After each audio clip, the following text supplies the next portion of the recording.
大家好，今日嚟帶大家睇一套碧桃花園600幾尺單位啦。咁首先咧，我哋入嚟可以睇到我哋電視櫃一體，咁咧都有好多儲物櫃啦。咁我哋呢邊咧就係鞋櫃啦。咁最特別嘅係咩咧？最特別嘅係我哋呢邊咧有一個工人房。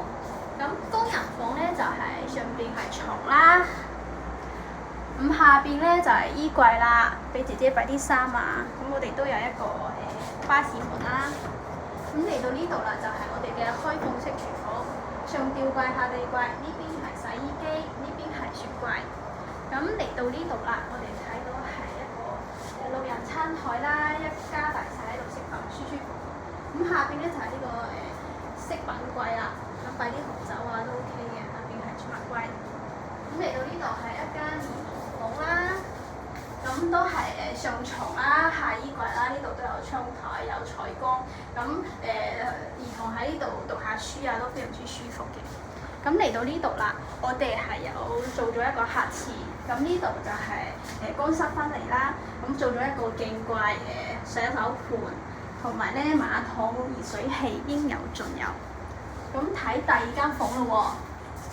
我哋第二間房咧就係有2個床位嘅，上床下床。咁咧呢邊都採光都非常之通透啦。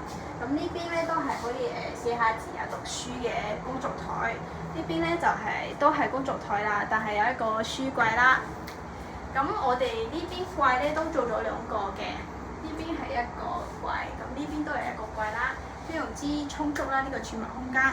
咁最緊要嘅就係我哋呢間主人房啦。咁主人房我哋都會大少少啦。咁呢邊都做咗一個乾濕分離，同埋廁所啦、馬桶啦、鏡櫃啦、洗手盆啦，都應有盡有。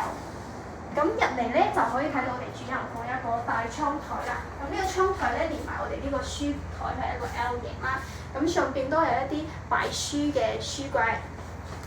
咁睇到呢邊啦，呢個衣櫃咧係好大嘅，咁咧我哋就唔使擔心我哋啲嘢唔夠擺，空間係非常之充足嘅。咁啊呢邊咧就係一個背景燈啦，呢個背景都好靚㗎，呢啲燈咧都好方便嘅夜晚起身。係啦，就係咁啦。